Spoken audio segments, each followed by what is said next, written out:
There we go.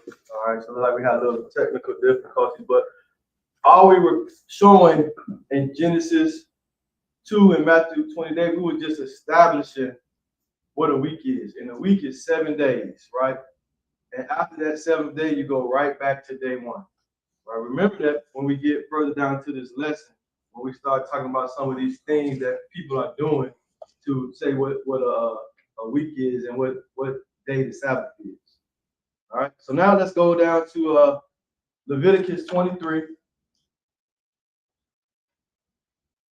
Leviticus 23. And now we're going to read verses 1 through 3. When you get it, go ahead and read. And the Lord spake unto Moses, saying. Right, so once again, we always got to stop right here to point it out that it's the Lord speaking to Moses, right? Because, like I said earlier, when you go out here in the world and you're teaching, they tell you keeping that old Mosaic law. Well, hey, the Lord is the one who gave it to Moses. Moses just get the credit because he's the one the Lord used to teach it. It says, and the Lord spake unto Moses, saying, what? Speak unto the children of Israel, and say unto them concerning the feast of the Lord, which you shall proclaim to be holy convocations. Even these are my feasts. Right, so the Lord has some annual feasts that he has throughout the year.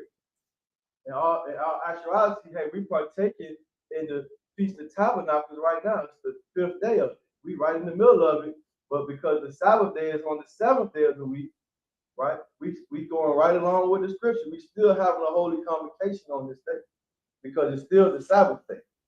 It says, speak unto the children of Israel, say unto them concerning the feast of the Lord, which ye shall proclaim to be holy convocation. Even these are my feasts. Right? Go ahead. 6 days shall work be done. Right. So 6 days you got to do all your work. And that confines of that 7-day week. 6 days you do all your work. Go ahead. 6 days shall work be done, but the 7th day is the Sabbath of rest and holy convocation. Go ahead. See, and another thing what's going to make it holy, right, or the way you're not going to defile it or pollute the Sabbath is you're going to have a holy convocation. This is the day that God commanded you to go to church, right? He didn't command you to go to church on the first day of the week. He commanded you to go to church on the 7th day of the week. And it don't change. Like we can read later, I don't know if I put in this lesson, but the Lord don't change, right? We can actually read that in the Bible, right? So this is the day that you have a holy convocation, right? And you also, we're not really going to get into it today, you also have high Sabbath days, right? Mainly the first days of feast, or even when you have weekly feast, the first and the last day of the feast. Hey, that's a high day. And you're going to have a holy convocation on those days. Those are called high Sabbath days. Remember that too, because that's important, right? Because that's part of the reason why they got putting them in the grave on Friday wrong, right? So it says, 6 days shall work be done, but the 7th day is the Sabbath of rest and holy convocation. Ye shall do no work therein. It is the Sabbath of the Lord in all your dwellings, right? So that's why we here in Little Rock keeping the Sabbath, because this is where we live in, or around this area. We come here to gather to keep the Lord's Sabbath day because they keep it in all your dwellings. We're going to see later on that even Paul, who they say changed a lot of stuff, hey, he was traveling around and he was still keeping the Sabbath because it's a commandment to keep it in all your dwellings. It don't matter if you scattered out in captivity nowhere. Once you wake up and understand that you're supposed to be keeping the Lord's Sabbath day, he got it set up for what, hey, you can see what day the 7th day is and start doing it. It's really that simple. Let's go to Exodus 31.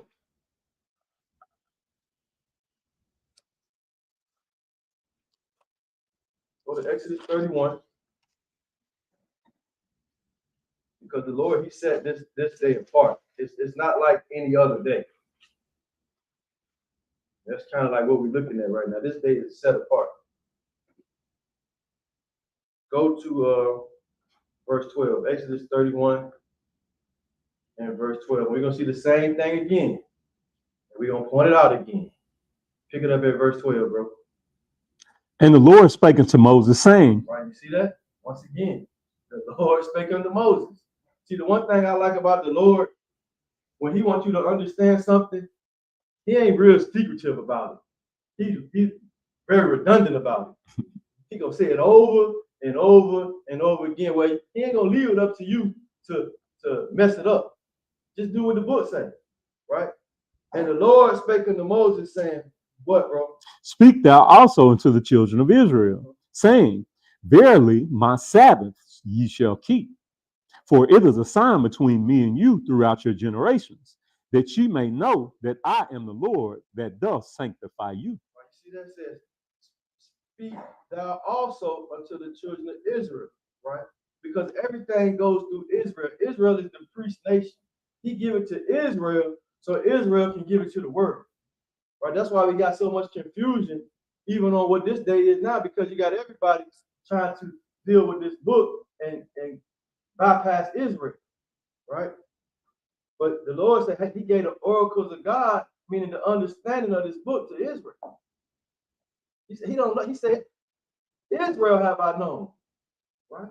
The other nations he haven't known. I mean, as far as giving them their word, giving them his word. The word got to come through Israel to all the other nations. Right? It says, speak thou also unto the children of Israel, saying, Verily my Sabbath ye shall keep. Right? Because hey, we know we got a weekly Sabbath, and like I just mentioned in Leviticus 23, it points out high Sabbath days. Those are annual Sabbath days that come periodically throughout the year. Speak thou also unto the children of Israel, saying, Verily my Sabbath ye shall keep. It is a sign between me and you throughout your generations. Right?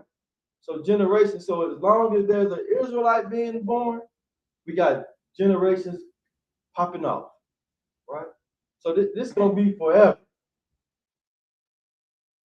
It says, Verily my Sabbath you shall keep. It's a sign between me and you throughout your generations, that ye may know that I am the Lord that do sanctify you. So the Lord has set Israel apart from all the other nations, right?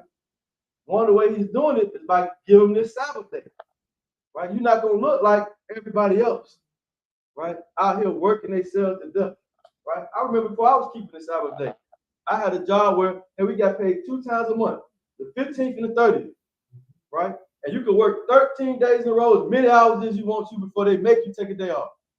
So I was out there killing it, 15 days, I'm trying to do, 160 hours. I'm trying to get as much as I can, right? And get mad because they make me take the 13th day off.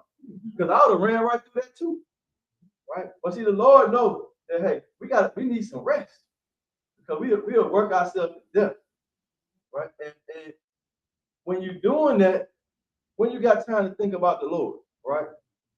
I remember another story. I remember way back when I was searching for the Lord, I ran into a football player, right? And he was searching for the Lord too, right? We went to this false church, and but the story was, the thing that he told me was like, he said, man, when I was playing football, like the only time I even thought about the Lord was when I scored a touchdown, right? Right? Because he scored a touchdown, he did a little cross. He said, I get on my knees, do the cross thing, but we know that ain't about nothing. But that's about it, right? Because hey, you got to take some time off. That's the point. This day's time off to learn about the Lord, to worship the Lord, and also to get your soul some rest. Because we'll work ourselves to death. Right? Verse 14. You shall keep the Sabbath, therefore, for it is holy unto you. Everyone that defileth it shall surely be put to death. For whosoever doeth any work therein, that soul shall be cut off from among his people. Right. We can even read, like I said, this is not showing.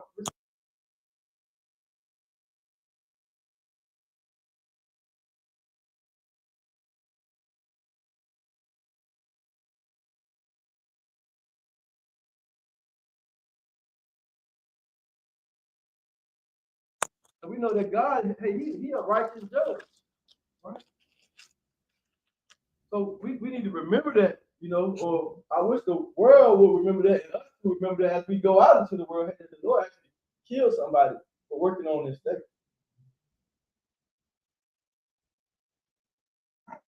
Verse 16. 6 days may work be done. You want to go? Yeah. But 6 days may work be done, but in the seventh day is the Sabbath of rest, holy to the Lord. Whosoever doeth any work in the Sabbath day, he shall surely be put to death. Wherefore the children. So he redundant. Right? He's gonna make sure you understand it. Right? See, the Lord, he not to be played with, he to be feared. Right? Yeah, the Lord do a lot of good things, right? But the Lord will kill you as well. So you need to understand that. Right? 6 days may work be done, but the seventh is the Sabbath of rest. Right? This day you gotta rest. It's the seventh day. Holy to the Lord. Whosoever doeth any work in the Sabbath day, which is the seventh day of the week, we established that, he shall surely be put to death. Go ahead. Wherefore the children of Israel shall keep the Sabbath, to observe the Sabbath throughout their generations for a perpetual covenant. Anybody know what perpetual means? Not ending. It means forever. Right. It's forever. It's ongoing. Right. Verse 17. It is a sign between me and the children of Israel forever. Perpetual means forever. You see that? See how the Lord cleared right up? If you don't know what perpetual means, keep reading. Right? He makes it clear. Right? It is a sign between me and the children of Israel forever. Go ahead. For in 6 days the Lord made heaven and earth. Right? Taking you right back to Genesis, the foundation, in the beginning. Right? That's what Genesis means, beginning. Right? For in 6 days the Lord made heaven and earth, and on the seventh day he rested and was refreshed. Right? But once again, we already saw that the Lord don't sleep or slumber. Hey, that rest, hey, it was for us. It's for us to be refreshed. Right? Another place it say the Sabbath, the Sabbath was made for man, not man for the Sabbath. Right? In other words, this day is for us. Go ahead, bro. 18. And he gave unto Moses, when he had made an end of communing with him upon Mount Sinai, 2 tables of testimony, tables of stone, written with the finger of God. Moses wrote. With the finger of God. Right, so the Lord actually wrote this, he gave it to Moses, and we're going to say it changed. Absolutely not. It's ridiculous. Like when you really sit down and examine it, right? Let's go to Isaiah 56. Go to Isaiah 56. We just kind of throwing out a lot of stuff right now. It's gonna all come together because, like a lot of times, people say it's a Christian Sabbath and it's a Sabbath that the Jews keep, right? But let's see what the Bible says. See, that sounds good, right? The only thing is we can't read it in the Bible. In the Bible, in another place, say try the spirit, by the spirit, meaning somebody's saying something, hey, you got to line it up with the word of God. Right? And if it don't line up with the word of God, then hey, keep it moving. Isaiah 56, and we're going to pick this up at verse 1. Isaiah 56 and verse 1. If you get it, go ahead and read. Thus saith the Lord, keep ye judgment and do justice, for my salvation is near to come, and my righteousness to be revealed. The Lord is coming. Right? It says, thus saith the Lord, keep judgment and do justice. So he wants you to keep judgment and do justice. Why? For my salvation is near to come, and my righteousness to be revealed. We're talking about the Lord, right? But go ahead, bro. Blessed is the man that doeth this, and the Son of Man that layeth hold on it, that keepeth the Sabbath from polluting it, and keepeth his hand from doing any evil. It says, blessed is the man that doeth it, right? So not just the Israelite to do it, but now we take it into the confines of man, period. Right? It says, blessed is the man that doeth it, and the Son of Man that layeth hold on it, that keepeth the Sabbath from polluting it, right? So you want to make sure you not only keeping this day, the seventh day of the week, but you don't want to pollute this day. One of the main ways you can pollute this day is by going to work and not having a holy convocation, right? There's other things you can do, but hey, let's start right there, right? And keeping his hands from doing any evil, right? But let's prove that it's not just talking about Israel, because we got to prove all things. Verse 3, bro. Neither let the son of the stranger that hath joined himself to the Lord. Hold on. So strangers, meaning other nationalities, can join themselves to the Lord? Absolutely. Even in the Old Testament, right?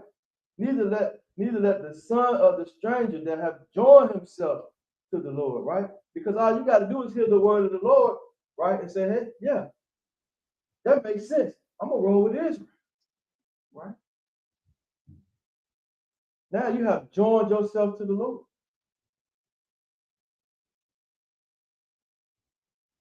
Neither let the son of the stranger that have joined himself to the Lord say, that joined himself to the Lord speak, saying, the Lord hath utterly separated me from his people. Neither let the eunuch say, behold, I am a dry tree, right? So even the Lord is showing some mercy to the eunuchs, right? Go ahead. Verse 4.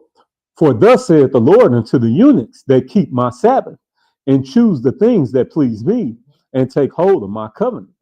Even unto them will I give in mine house and within my walls a place, and the name better than of sons and of daughters. I will give them an everlasting name that shall not be cut off. But all this is because they keep the Sabbath. And really, what we're looking at, this is future. This hasn't even happened yet. Right? Go ahead. Verse 6.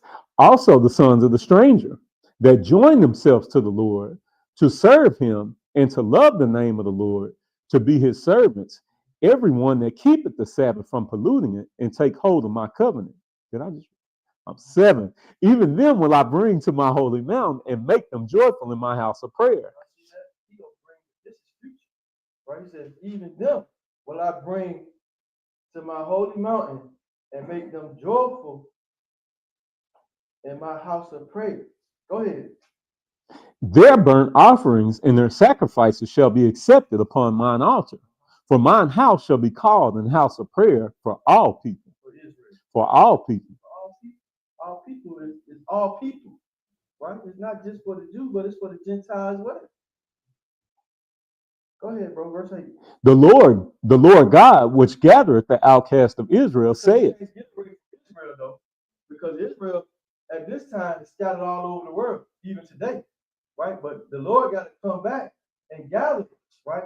That's really what this feast is about that we in. We getting gathered, right? At the end, it says, the Lord God that gathereth the outcasts of Israel says what, bro?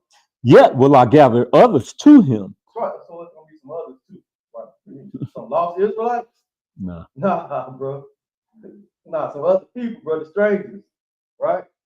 That decide to love the name of the Lord and to serve him. Right? It says, yet will I gather others to him, besides those that are gathered unto him. So in other words, besides Israel, he's gonna have some other people that decided to keep the Sabbath from polluting it, and he's gonna gather them too in the end, though. That's what we read it right here. But we're seeing that it's also for the stranger. It's not a separate day for the stranger. Go to Mark 3. Mark 6. Excuse me. Go to Mark 6. Go to Mark 6.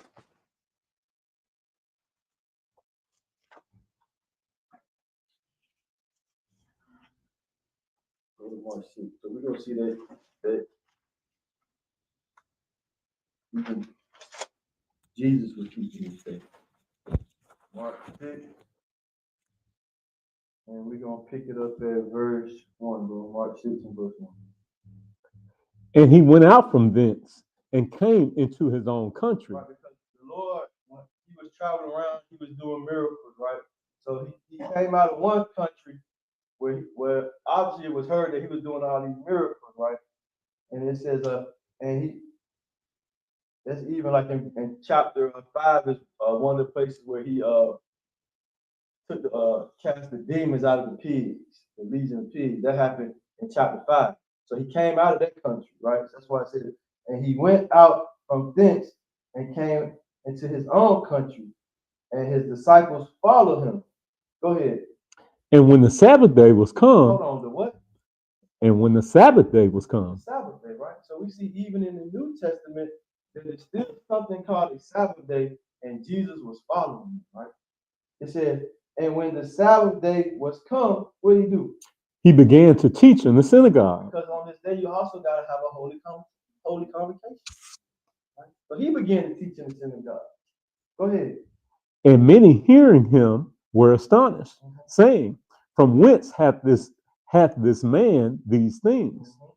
And what wisdom is this which is given unto him, that even such mighty works are wrought by his hands? Right, that's what people say about us too.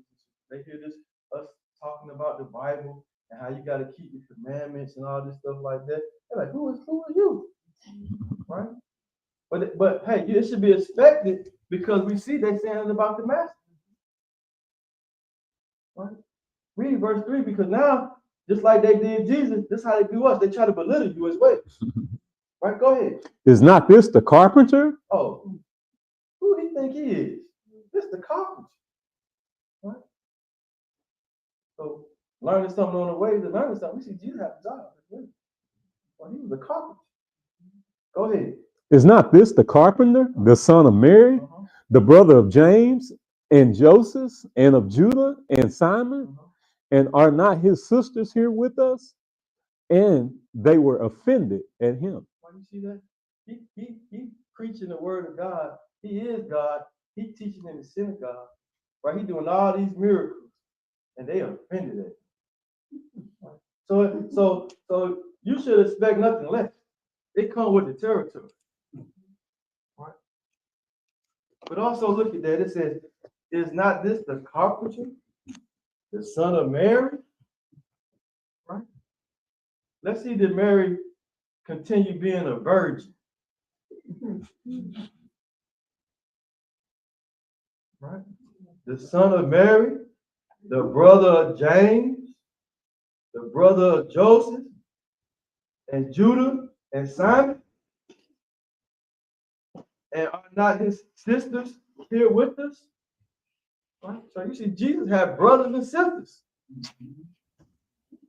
Somebody need to let the Roman Catholic Church know that, hey, Mary's still not a virgin. Right? She got kids. But even if she did it, she not to be worshipped. But I just wanted to point that out that, hey, that Jesus was keeping the Sabbath day, right? And by him keeping the Sabbath day, you know, it offended some people because he was in there telling the truth. Let's go to Acts 18. Let's go to Acts 18. Because we already established in Isaiah 56 that, hey, the Sabbath is for all people. Acts 18.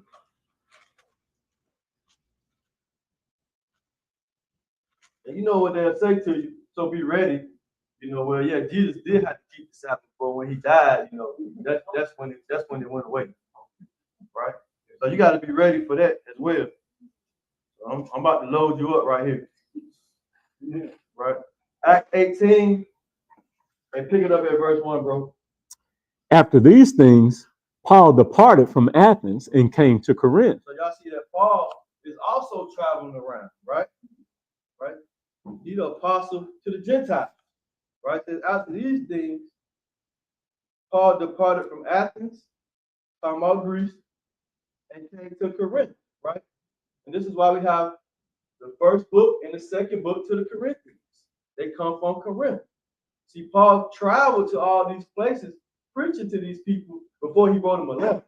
See, that was part of the plan that the church came up with at that time. He'd go visit these people, and then he'll write them letters to check on them, make sure everything was going good. That's why we got the letters, right? So a lot of times you can't just read, Corinthians without first looking at what happened in the book of Acts, because that's when he went on the voyage to Acts. So you can kind of line up what they're talking about in Corinthians and not just make something up that you don't even know what the situation was. Right? So that's why it says, after these things, Paul departed from Athens and came to Corinth. And what did he do, bro? And found a certain Jew named Aquila, born in Pontus, lately come from Italy, with his wife Priscilla, because that Claudius had commanded all Jews to depart from Rome. Y'all see that? Right. So it was a time where Claudius had he kicked all the Jews out of Rome. Right? Keep your spiritual eyes open on what's going on in the world today. Right? But eventually it's gonna come to Israel. Right? And came unto them. Verse 3. And because he was of the same craft. So Paul had a job too, right? He went out policing the people. He actually had a job. It says, and because he was of the same craft, what did he do? He abode with them and wrought, for by their occupation they were tent makers. So Paul made tents, right, for a living. But let's see what else he did, bro. Verse 4. And he reasoned in the synagogue every Sabbath and persuaded the Jews and the Greeks. Hold on, the Greeks was in there too? Because it ain't no Sabbath day for the Christians and for the Jews. Right?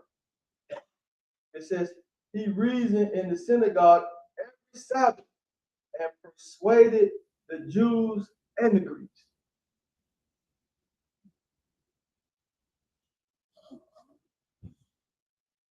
Several years after Jesus had died, right? Paul missed the memo. And so did all the other Jews and the Greeks. Right? Hey, it's first day of the week now. Nah, it's the same. It's the same day.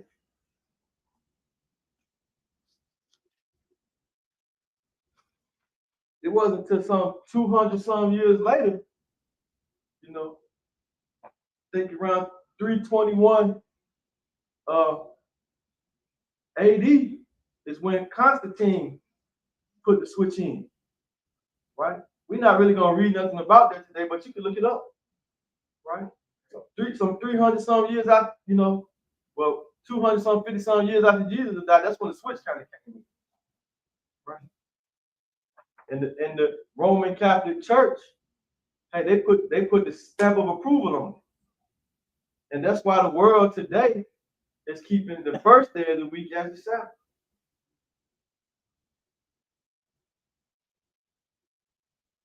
Let's go to Acts 13.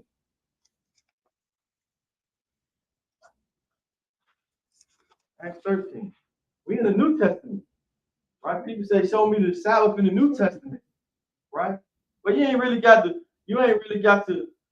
convince people what that is in the Bible, because they knew. Like I said, the switch didn't come to some 200, 300 years later. Everybody knew. They had the church on the synagogue on the Sabbath day. Acts 13, and pick it up at 13, bro. Now, when Paul and his company loosed from Paphos, they came to Perga in Pamphylia, and John, departing from them, returned to Jerusalem. Right, so you still see they traveling around. Right, go ahead. But when they departed from Perga, they came to Antioch in Pisidia and went into the synagogue on the Sabbath day and sat down. Right, because it's a commandment to do it in all your dwellings, brothers. So they traveling around, right? And when the Sabbath day came, hey, they found them a church to go to, right? That's like a lot of us.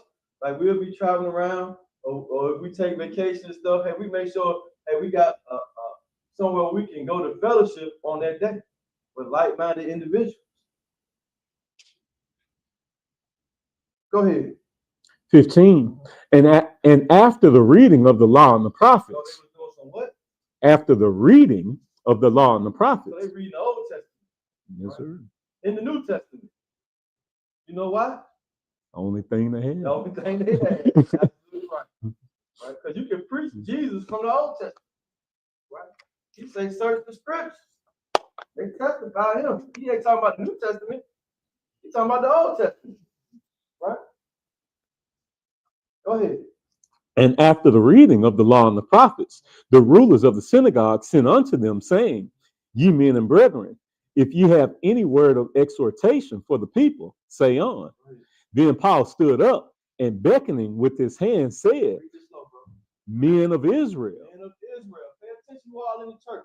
Go ahead. And ye that fear God. So ye that fear God. So that's already letting us know there's some other people who done joined themselves to the Lord that's in there. Right? Because there's no need to make a difference between Israel and ye that fear God. Right?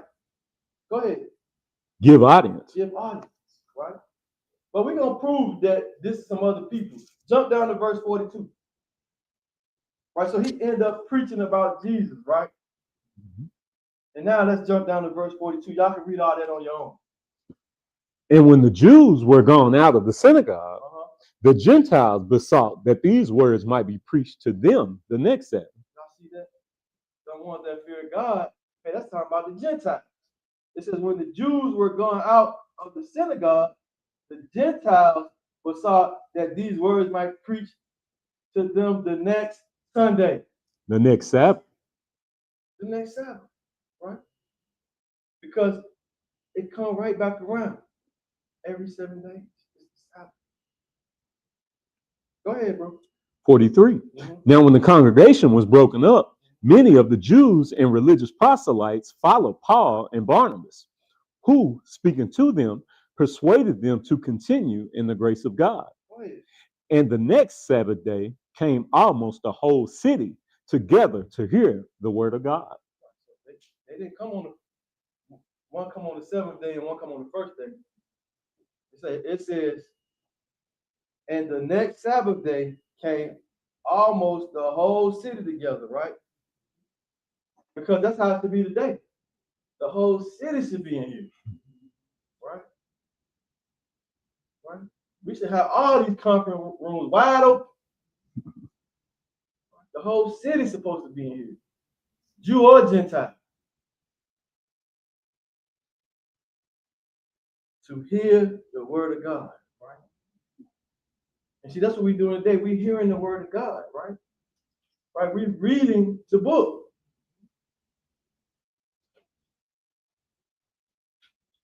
That's it on that. Go to Acts 17.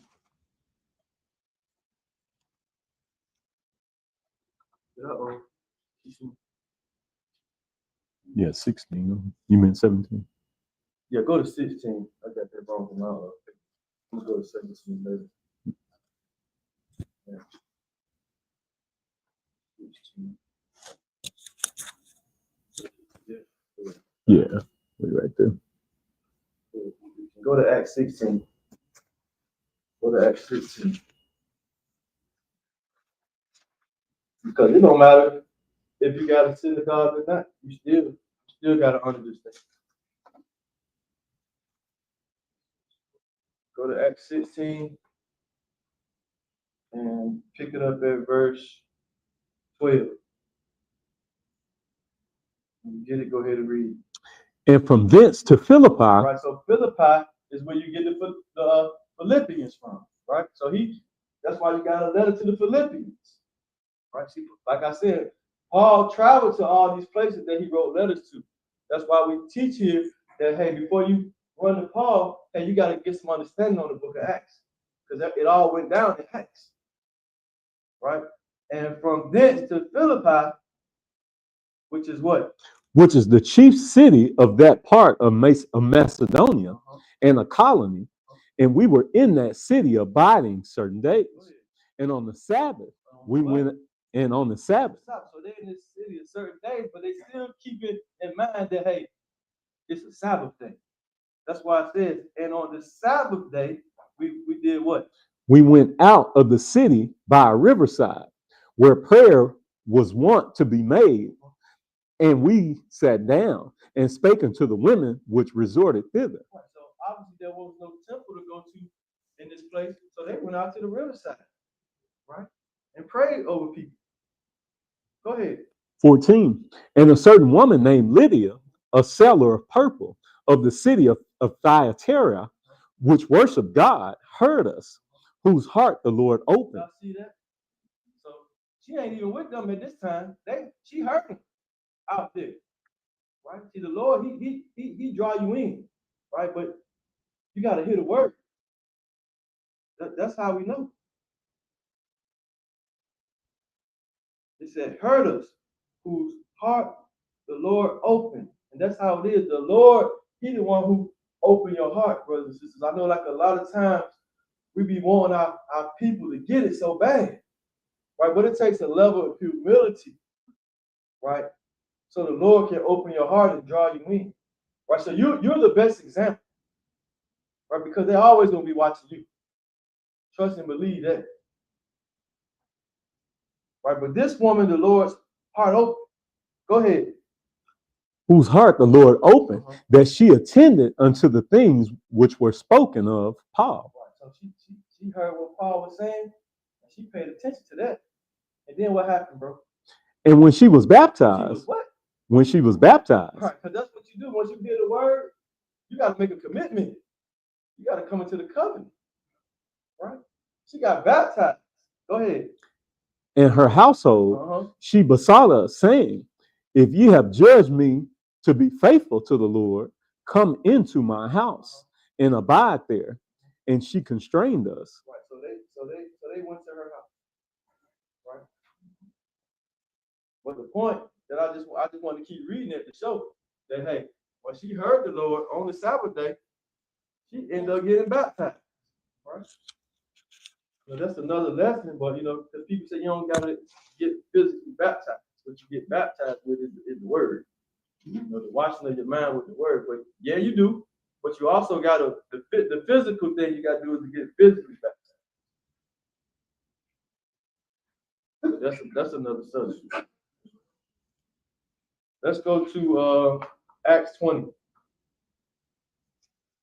go to Acts 20 because this is one of the places that they like to twist.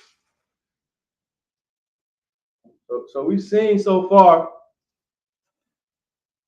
that a week is 7 days, and it's a continual process, one through 7, and it starts all the way back over with 1 again. It don't go to 8, it don't go to 9, right? It starts right back over 1. We saw that.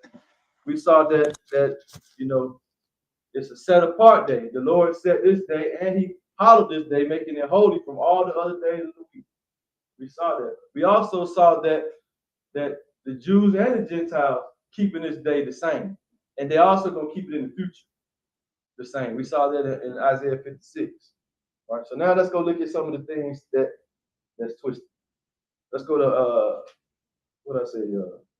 Acts 20. Yes, we're gonna pick it up at verse 7. Acts 20 and 7. When you get it, go ahead and read it. And upon the first day of the week. Okay, so we got something mentioned about the first day of the week. See, this is what they want. This is what the itching ears want to hear. Right? See, brother, first day of the week. I've heard it so many times I can hear it in my head. Right? And upon the first day of the week, when what? When the disciples came together to break bread. Okay, so what do break bread mean? To eat.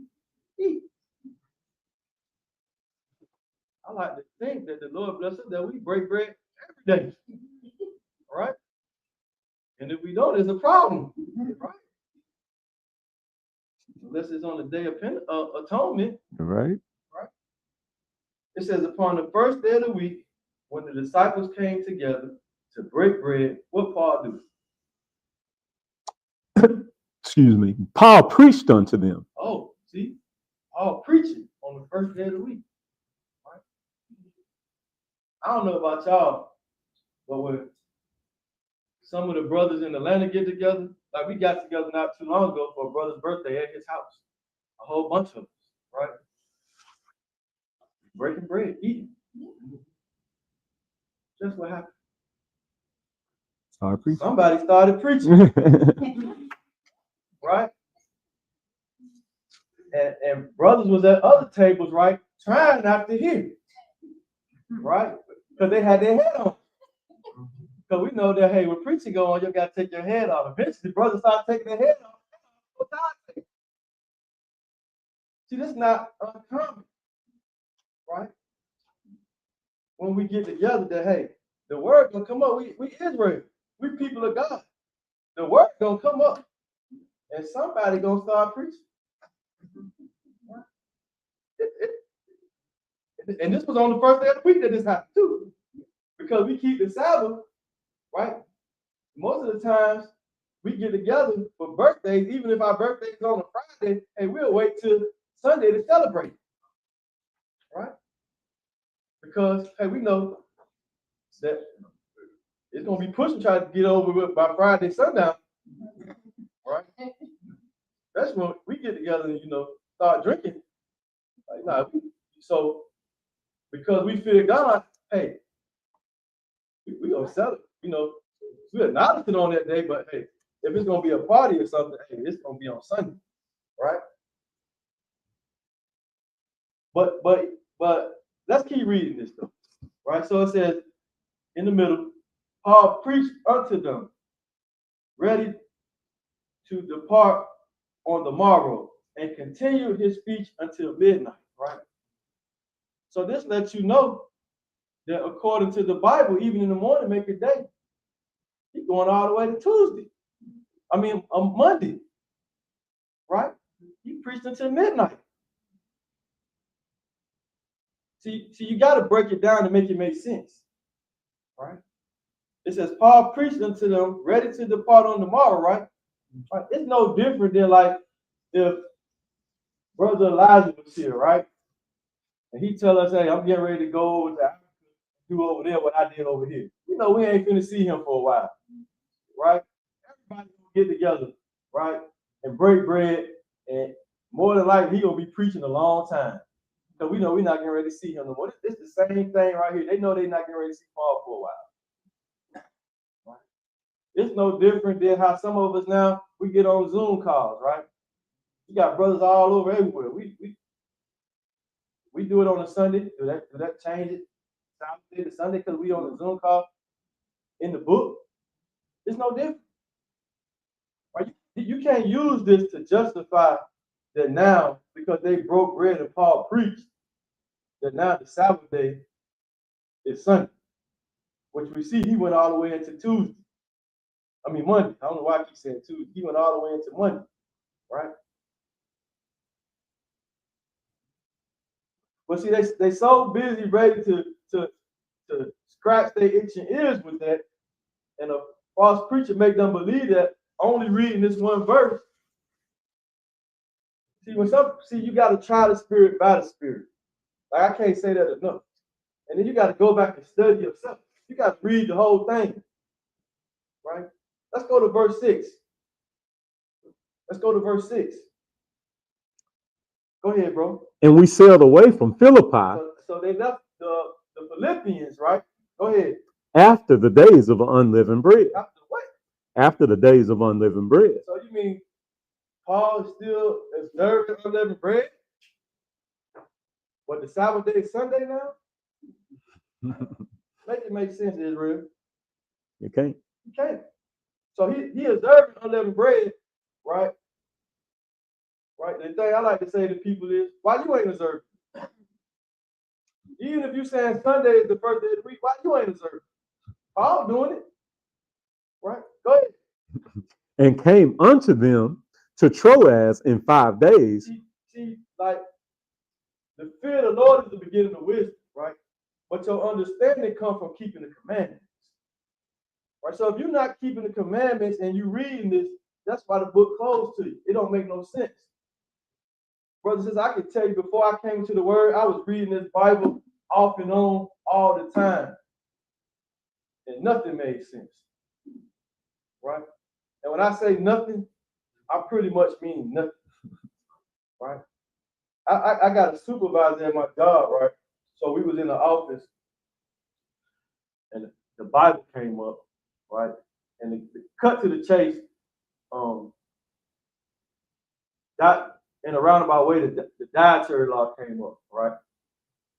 And I said, because I said that, we're not supposed to be eating swine, right?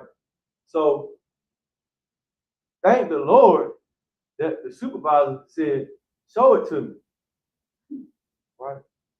So I didn't even read Leviticus 11. I just went straight to the Isaiah 66 and showed her that, hey, the Lord said He's gonna kill people when He come back for eating the swine and all the other abominable things. And I did that because most people, when you read Leviticus 11, they say, well, that's the Old Testament. But I like to show Isaiah 66 because it's showing that it's the coming of the Lord, because everybody knows that the Lord coming back with fire. Because I read that, I said, so this is talking about the Lord coming back with fire. Do you understand that when the Lord come back, He come back with fire? She said, yeah. I said, this is future prophecy that haven't happened yet. And look who on His hit list. Right? He said, dang, I've been trying to read the Bible for a long time, and I don't understand nothing what you just made me understand. But see, that comes from keeping the commandments and having a teacher that can teach. Right? You gotta have somebody to be able to teach you what the Bible is saying, and not trying to just scratch your itching ears so they can get some money out of it. Right? Where we at? Verse Yeah, we were reading 6. We were pretty much almost to the end of 6. Yeah, and he came unto them to Troas in 5 days, where he abode with them 7. So he was there for 7 days. Jump down to verse 16. 16. Yeah, 16. For Paul had determined to sail by Ephesus because he would not spend the time in Asia, for he hastened, if it were possible for him, to be at Jerusalem the day of Pentecost. Right, so you mean to tell me that Paul was keeping the Feast of Pentecost as well in the New Testament long after Jesus died? Right? Right? We can read that Jesus talked with him on the road to Damascus, right? Blinded him, right? Why he ain't telling that, hey, all this stuff was done away with, you ain't got to do it? You missed the memo, right? Nah, he missed no memo. There won't no memo never written.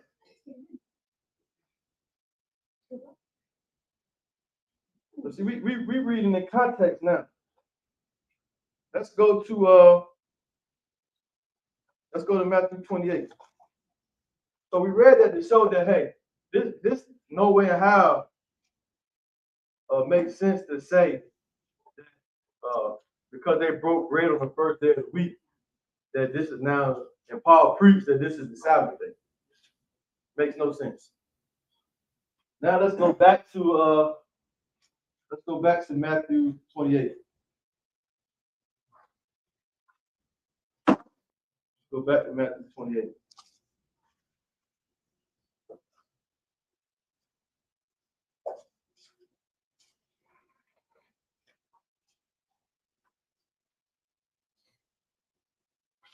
Because another place, so now we kind of dealing with scriptures that they twist to get around from keeping the Sabbath. I got some here, sister. Thank you.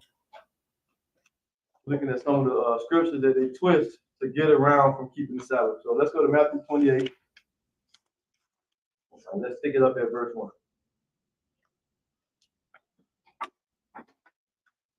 When you get it, go ahead and read it. In the end of the Sabbath, as it began to dawn toward the first day of the week, came Mary Magdalene and the other Mary to see the sepulchre. We already established that, hey, the Sabbath was over with, and now it's about to be daylight time on the first day of the week, which we call Sunday.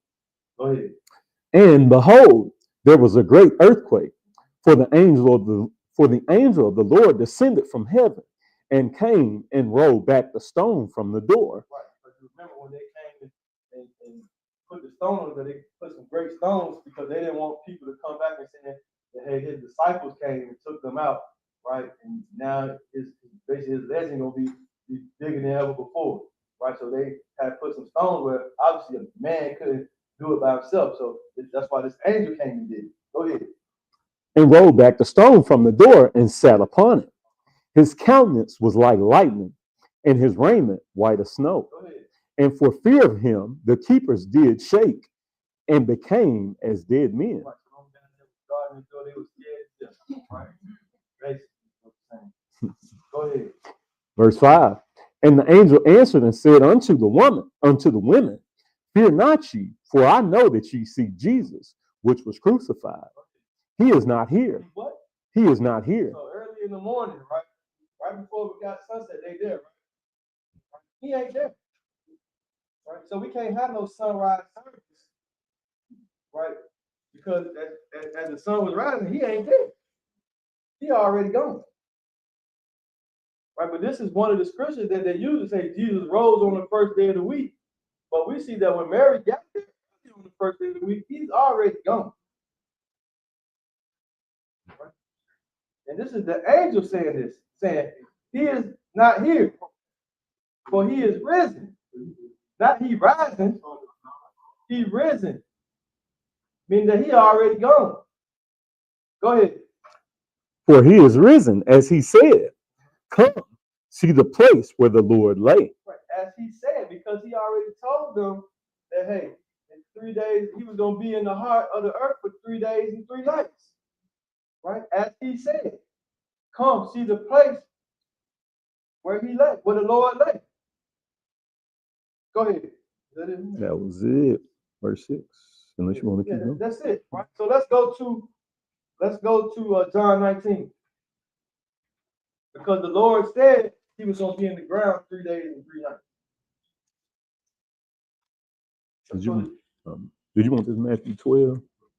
You had Matthew 12. Matthew 12. I'm sorry, that's what I want. Matthew 12 first and then Matthew. Thank you. No problem. Matthew 12, because that's where he gave him the sign that. Matthew 12. Oh yeah. and verse 38, bro. When you get it, go ahead and read. Then certain of the scribes and of the Pharisees answered, saying, Master, we would see a sign from thee. Go ahead. But he answered and said unto them, an evil and adulterous generation seeketh after a sign. You see how he was cutting people? Right? Let's go out here and tell somebody that right now. This sweet Jesus talking about. An evil and adulterous generation seeketh after a sign. And what, bro? And there shall no sign be given to it, but the sign of the prophet Jonas. The sign of the prophet who? Jonas. Right, we're talking about Jonah, right? Right. So he about to tell you about something in the Old Testament. Go ahead. For as Jonas was 3 days and 3 nights in the whale's belly, so shall the Son of Man be 3 days and 3 nights in the heart of the earth. In other words, he's going to be buried for 3 days and 3 nights. Now let's go over to John 19. We're going to tie it all together. Let's go to John 19.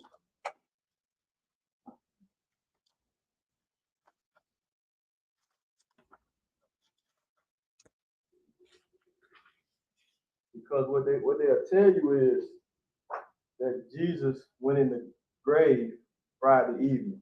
So they got that part right. It was the evening, but it wasn't Friday. Right? Because you can't get 3 days and 3 nights from Friday evening to early Sunday morning. Right? See, but like we already established, your understanding comes from keeping the commandments. Right? So when they seen that he went in the grave on the Sabbath, really it was talking about a high Sabbath day, which can fall any day of the week. But we're going to read it because everybody knows he died on the Passover. And what comes after the Passover? These unleavened bread. So you know this because you're keeping the commandments. You actually doing it. Let's go to John 19, and we're going to pick it up at verse 30. When you get it, go ahead and read. When Jesus therefore had received the vinegar, he said, it is finished. And he bowed his head and gave up the ghost. The Jews therefore, because it was the preparation. Right, see, it was the preparation, right? Go ahead. That the body should not remain upon the cross on the Sabbath day. Right. See, this wasn't talking about a weekly Sabbath day. This was the Passover, which is actually the preparation day for unleavened bread. On the Passover is when you got to make sure that you finally get all that leavened bread out of your house. You got to make sure that you got all your food together, whatever it is you're gonna cook, for that feast, right? So the Passover is actually the preparation day for unleavened bread, right? Go ahead. For that Sabbath day was a high day. Right, it wasn't your weekly Sabbath day, right? It says for that Sabbath day was a high day, right? So we talking about the high day was unleavened bread because everybody understands. I mean, we can read it, but he died on the Passover. He's the Passover lamb, right? Go ahead. But for that Sabbath day was a high day, besought Pilate that their legs might be broken and that they might be taken away. All right, now that's I got the calendar that I made, and this is kind of how I like to explain it. So I got this calendar. So what I do is I make a line like right through the days of the week, right? Because we know that a day constitutes what? Evening and morning, right? So if that Sabbath that Jesus went into the grave was Friday, which we call the sixth day of the week, right? So he would have went into the grave late that Friday, right? As we get ready to go into the eve, the night or the eve of the next day. So when you do a count, because he said the only sign I'm gonna give you is 3 days and 3 nights, right? So that'll give you Saturday all day, right? That's one full day, evening and morning, right? And then the next day is Sunday, right? So we can say Sunday night, evening, but you can't even count the morning because hey, they say he came out that morning, right? So really, if you count it, it's really giving you 2 evenings, 2 nights, and a day, right? So there's no way you can get 3 days and 3 nights from Friday evening to early Sunday morning, right? You're basically getting 2 nights in a day, right? But he said 3 days and 3 nights, right? So we understand that year, it says 2005, you can just nix that, but that year that Jesus would have went into the grave, because he said 3 days and 3 nights, hey, that Passover would have had to been on a Wednesday, right? So he would have went into the grave right before the sun went down. We can read that he went into the grave right before the sun went down on the Passover day, right? So Thursday would have been 1 day, 1 full day, evening and morning. Friday would have been 2 days, right? And Saturday, the Sabbath day, would have been 3 days, right? And he would have came out of that grave right around the same time he went in. That's why when Mary got there on the first day of the week, Sunday, he was already gone. It's that simple, brothers. But we understand that because why? We keep the commandments, right? Somebody else who don't keep the commandments, they don't get that at all. That's rocket science. I've tried to explain it. That's rocket science. Right? So we see that, you can't say he came out of the grave on Sunday. So now that's the Sabbath. I mean, if he did, oh well. But it still ain't the Sabbath day. It still ain't changed. We got to see that, right? We got a bunch of redundant scriptures saying keep this day. We don't have no prophets or apostles warning us about a change coming in the future. Right? Let's go to Colossians 2. This is the other place that people like to mess up. And keep in mind how I told you, like Paul went through in Acts and kind of showed you, he went through all these places where he wrote letters to. And he converted Gentiles to the faith. There's no different in Colossians. He went to Colossus and converted to Colossians. And this letter is written to Gentiles, right? Who are coming out of their pagan culture and now they're following the Lord. That's the backdrop or the pretense to his writing. Pick it up in verse 8, Colossians 2 and 8. Go ahead, bro. Beware lest any man spoil you through philosophy and vain deceit, after the tradition of men. Okay, hold on. Is the Sabbath day a tradition of man? No. Is the holy day a tradition of man? No. Right, so he ain't talking about that. He's talking about traditions of men, right? Things like what people call today Christmas and Easter and Halloween. Like those are traditions of men, right? They ain't got nothing to do with God, but they set up to worship a false God, right? That's what Paul is talking about right here. He says, beware. And they got a bunch of philosophy behind it, why you should do these things or why it's okay, right? But it's philosophy, it ain't true. It says, beware lest any man spoil you through philosophy and vain deceit. Because that's what it is. It's vain deceit. After the traditions of men and after the rudiments of the world and not after Christ. Right? Because a lot of these things they set up, right? They saying it got something to do with Christ. It ain't got nothing to do with Christ, though. Now jump down to verse 16. Because he's warning them, hey, to get away from the traditions of men, right? Now he's telling them, don't let nobody judge you. Go ahead. Let no man therefore judge you in meat or in drink or in respect of an holy day or of the new moon or of the Sabbath days. Right, so he's telling them, hey, to come out of these traditions of men, and now that you following Christ, don't let nobody judge you, Colossians, right? And now, but this pertains to all of us, right? Because hey, we had to come out of this stuff, right? Don't let nobody judge you.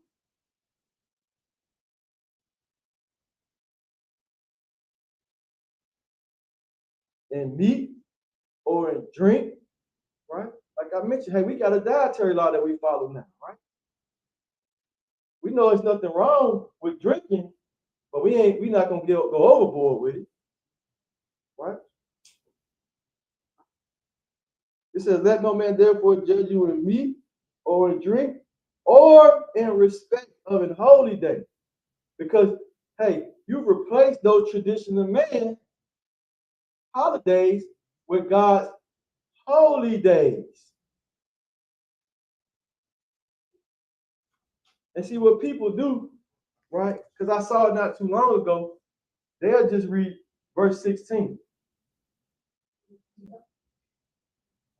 And they'll just say, what they call the reels now. They got these reels where I saw with a guy on, I think it was on Facebook, was a reel where he just read this and basically had a finger or something pointing at it saying, see, you ain't got to keep these holy days. And people see that and be like, yeah. And this is one of the main scriptures that they use. It says, let no man therefore judge you in meat or in drink or in respect of a holy day. See, you can't judge me in that because I don't do that. That's not what that's saying. It says it's saying don't let nobody judge you because it'll make you feel bad that you're doing these things now. Right? And not doing the traditions of men. Let no man therefore judge you in meat or in drink or in respect of an holy day or of the new moon or of the Sabbath days, right? Because we know, hey, that the new moon, we got to know when the new moon is because that's basically how we calculate all our feast days, right? But not all of them, though. I'm going to show you that in a minute, too. But even like we got to know when the first day of the month is on the Lord's calendar. Not man's calendar, but the Lord's calendar. So we got to know when the new moon is because that's how we calculate things. So don't let nobody judge you for respecting these things. That's what Paul is telling these people. Go ahead, bro. 17, which are a shadow of things, to come. What Christmas the shadow of? What that showing you? What Easter showing you? It's a shadow of nothing, a shadow of folly, right? Which are a shadow of things to come, right? But what? But the body is of But Christ. the body of Christ, right?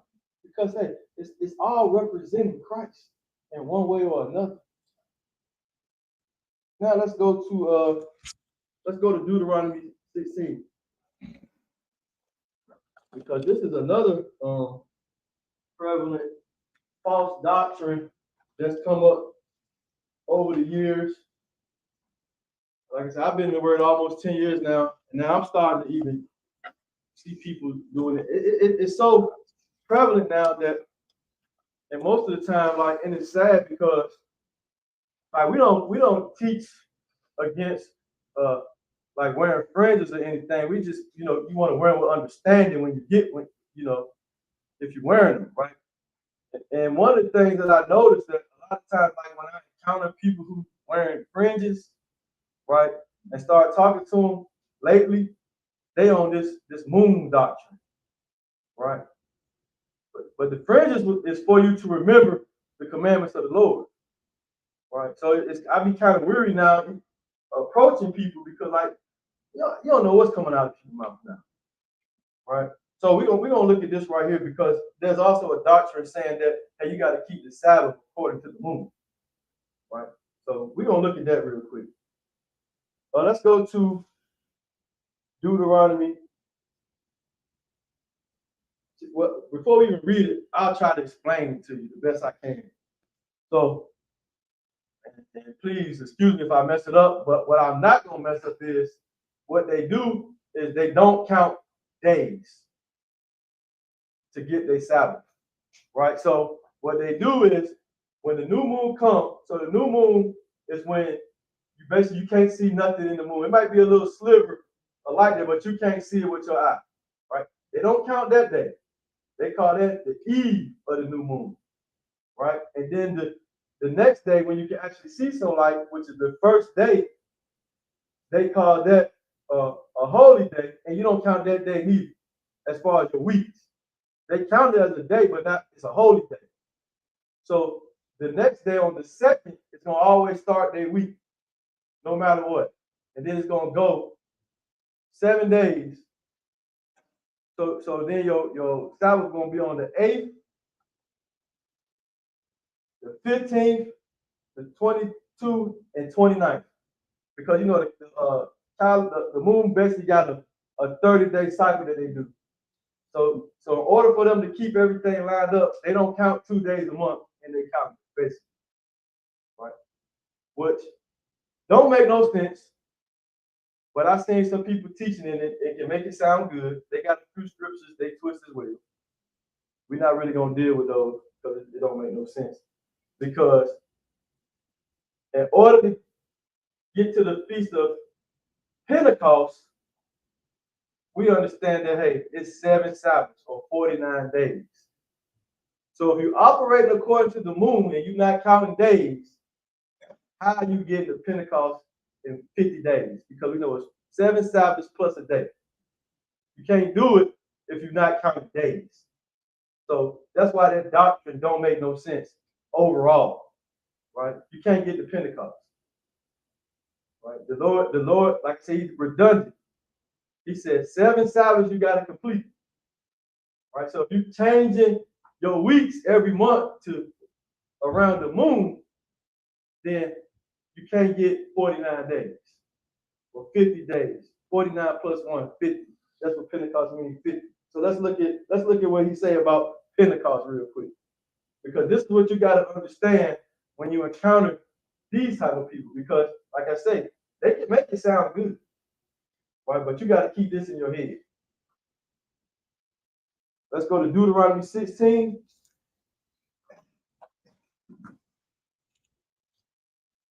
Deuteronomy 16.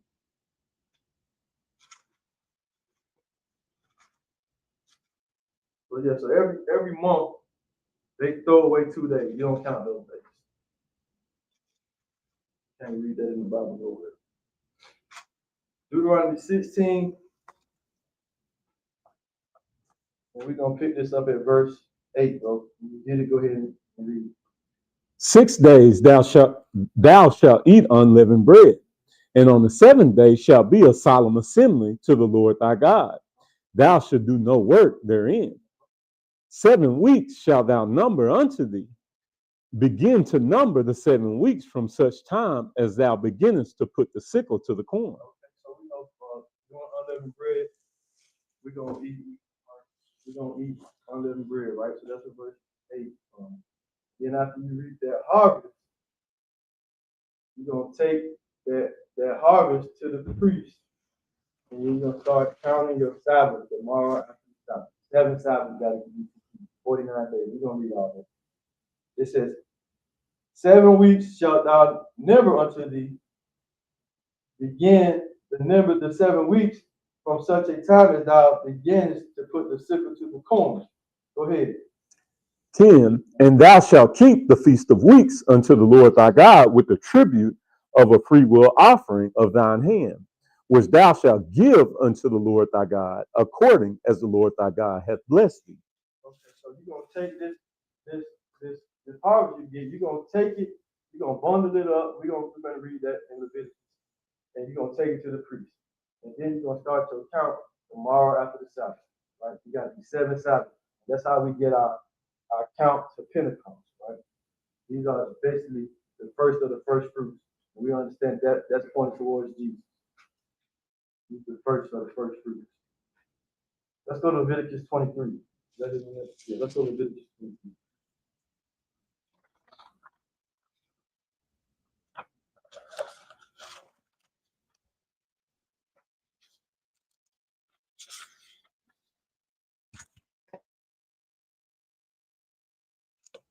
Go ahead. We'll read 1 through 6 because I just wanted to read it just to get it out there online. If somebody online runs across this and don't have no understanding on that the Passover come out to unleavened bread pertaining to what we said about Jesus dying on the Passover and the next day being unleavened bread. So let's go ahead and read that. Leviticus 23, we'll just pick it up at verse 1 and go through 6. Yes, sir. And the Lord spake unto Moses, saying, Speak unto the children of Israel, and say unto them concerning the feast of the Lord, which you shall proclaim to be holy convocations. Even these are my feasts. 6 days shall work be done, but the seventh day is the Sabbath of rest and holy convocation. You shall do no work therein. It is the Sabbath of the Lord in all your dwellings. We pretty much proved that with scripture showing that even in the New Testament, Jesus traveled around, he keeping the Sabbath. But, came from one country, then went to his hometown, kept the Sabbath. Paul traveled around, keep the Sabbath. So it's a commandment that you got to do it in all your dwellings. So don't let nobody tell you you can't do it in your captive land. Because that's one of the first things somebody told me when I first found out about the truth. When you first find out about the truth, you're naive. You run around telling everybody, thinking everybody gonna receive how you receive. Nah, he was telling me all kinds of information. Why didn't you tell me about this before? We was cool before. Now I'm telling you this. Now you tell me, oh nah, you can't do it here. I didn't know you knew anything about that. But go ahead, verse 4. These are the feasts of the Lord, even holy convocations. Right, so now we get ready to get into the annual feast once a year. Right? Go ahead. Which ye shall proclaim in their seasons. In their seasons, when these gonna happen only a certain time of the year. Go ahead. In the 14th day of the first month at even is the Lord's Passover. And on the So it says, in the 14th day of the first month at even. We're not talking about man's calendar, January. We're talking about the Lord's calendar, right? Which the Passover will always fall around March and April, right? When things start to come back to life, right? You're gonna look for that first new moon. That's how you're gonna know that's the first month. It's real simple with the Lord, right? It says, these are the feasts of the Lord, even holy convocation, which you should proclaim on that season. On the 14th day of the first month, even is the Lord's Passover, right? So this Passover is meant to be done on the 14th day of the first month, not every first or fourth Sunday. right? How often that you do it is year by year, not every month, whenever you feel like it. But go ahead, 15. And on the 15th day of the same month is the feast of unleavened bread unto the Lord. So the next day after unleavened, the Passover, which is also called the preparation day for the unleavened bread, it's going to be the feast of unleavened bread. Go ahead. Is the feast of unleavened bread unto the Lord. 7 days you must eat unleavened bread. Right? So for 7 days, you're going to eat unleavened bread, right? This unleavened bread is representing you understanding that you're going to try to walk without sin. Go ahead. We're going. Okay. I think you said 6. What you want? Yeah, that's good. 7 days you must eat unleavened bread, right? So just showing that after the Passover comes unleavened bread. Now jump to verse 16 because we're going to show you how you get your count for Pentecost. Go ahead. 15. And you shall count unto you from the morrow after the Sabbath. Right after the Sabbath that you gave your bundle to the priest. Go ahead. From the day that you brought the sheaf of the wave offering, 7 Sabbaths shall be complete. So you're going to complete 7 Sabbaths, right? But he's going to give you a number to let you know that 7 Sabbaths is 7 times 7. Go ahead. Even unto the morrow after the 7th Sabbath shall ye number 50 days. 50 days, right? So the 7 Sabbaths got to be complete. 7 times 7 is 49. And you're going to take it one more day, which is 50, right? That's how you get to Pentecost. So it's got to be 7 Sabbaths complete, and these 7 Sabbaths got to be 49 days. So if you're keeping the Sabbath by the moon, right, you can't get 49 days when you're throwing away days, right? And to be more frank about it, in the creation, what day did the Lord create the moon on? Day 4, right? So it was days going on before the moon was even created. So how can the moon determine the days when the moon won't even here, when the Lord started to count? Because that's not what the moon is for, right? The moon is showing you months. Yes, the moon shows you what a month is, but what shows you what a week is the creation. 7 days. That's it. And that new moon can come on the Lord's calendar on any day in that 7 days. Like we got a church calendar that gets handed out every year, right? So the new moon in October, day 1 is going to be on October 22nd, which is on a Wednesday. We're not going to reset the week. We know 3 days later we're going to be doing what? Keeping the Sabbath. It's that simple. Even on the Lord's calendar, we got it set up inside of the Gregorian calendar because we know when the new moon comes. Right? It's really that simple. The moon don't determine weeks. The creation is what determines the week. And it's really that simple. Let's go to we're in the middle of 16 now. Oh, go ahead. Finish. Okay. And you shall offer a new meat offering unto the Lord. That's it. All right, cool. Now let's go to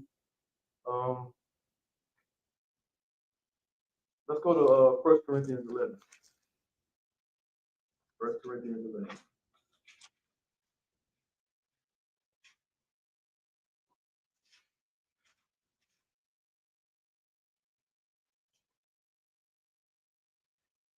And we'll go to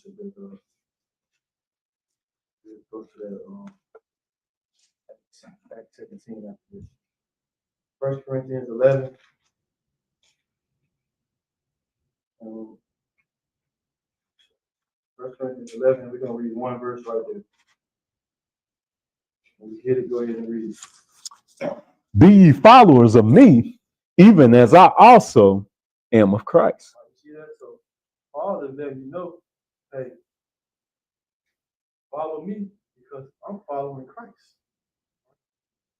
And we know right here, this is where he gives you the ordinance about the understanding on why the woman should wear a head covering and the man not wear a head covering. But the point is, he's letting you know, hey, you follow me because I'm following Christ, right? Go to Acts 17. Go to Acts 17. And see, like when I do this lesson, like I like to be real redundant in because like the Lord redundant, right? All over the book.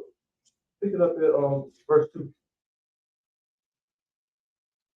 And Paul, as his manner was, went in unto them, and 3 Sabbath days reasoned with them out of the scriptures. Right, so 3 Sabbath days. So 3 weeks in a row, right, he went to church and he reasoned with them in the synagogue, right? Yeah, that's all I want. I just want to show you that, hey, he said, be like me, right? Because I follow Christ. Now go to Luke 4. So he had a manner, right? Go to Luke 4.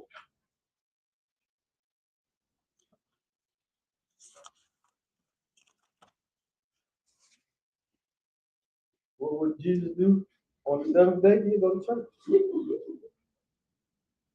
He wouldn't go to his carpenter job that day.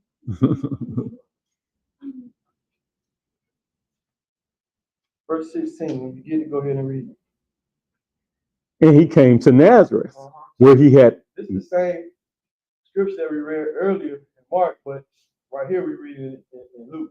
But the same thing. It says, and he came to Nazareth. Go ahead. Where he had been brought up. Right, so he was born in Nazareth, right? Go ahead. And as his custom was, he had a custom. Let's look at what his custom was. Go ahead. He went into the synagogue on the Sabbath day and stood up for to read. Right, so the manner that Paul had, Jesus had the same custom. Right? Go into the synagogue on the Sabbath day and read the Bible. That's what we do.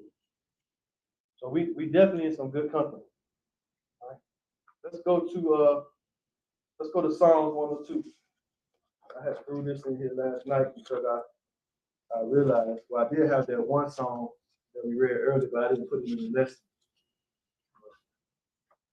I know I was talking a long time ago to always put something from Psalms or Proverbs in my lesson.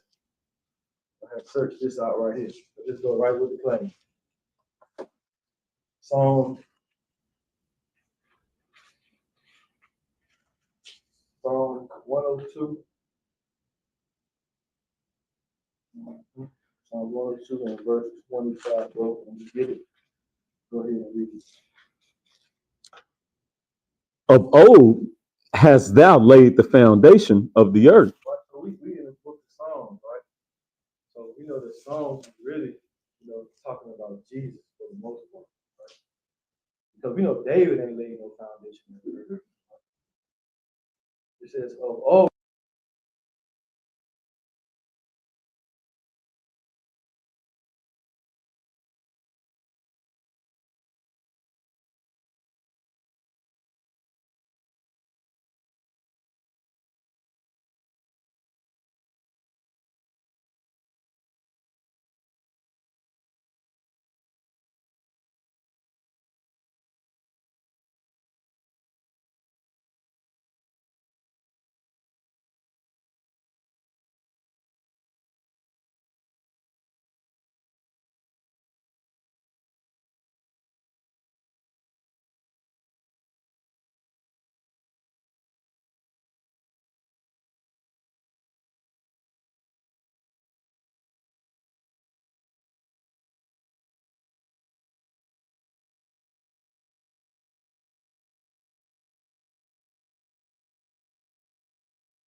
Hey, real quick, y'all.